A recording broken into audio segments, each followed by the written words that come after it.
Eli watched as the valley below slowly filled with morning light, golden beams brushing the tops of the evergreens and scattering across the dew-laced grass.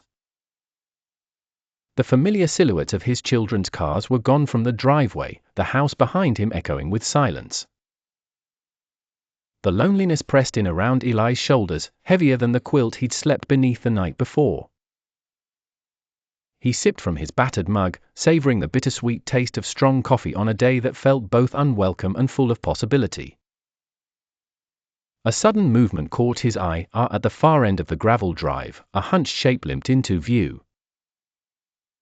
Mud clung to mangy fur, a faded red collar hung loose around a scrappy neck.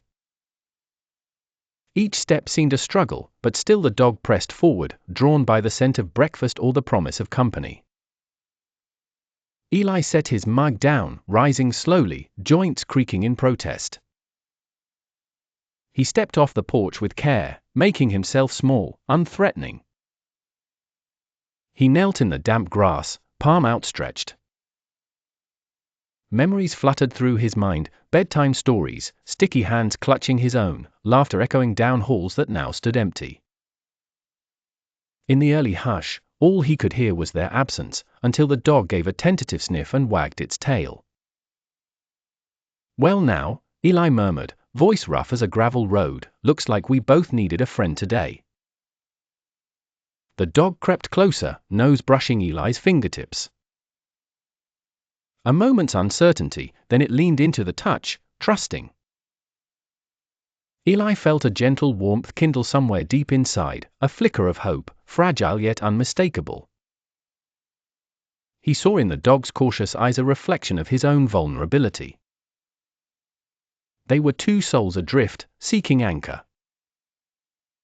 He coaxed the dog up onto the porch, rummaged in the kitchen for leftover bacon. A meal shared in companionable silence, sunrise painting the world anew. The dog, sensing its welcome, curled at Eli's feet, and for the first time in many weeks, Eli's home didn't feel quite so empty. Later, as the neighborhood woke and birds sang high above, Eli found himself telling stories, as if the dog understood every word, tales of his childhood, his children's misadventures, the love and loss that shaped his life in these hills. The dog listened, eyes bright, offering the simple gift of presence. When dusk settled and the sky blushed pink behind the mountains, Eli made a bed of blankets by the hearth.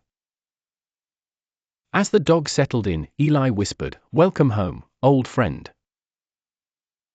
And in that quiet, Eli felt not alone, but found a new chapter begun with the arrival of a companion who understood, without words, what it meant to need and to belong.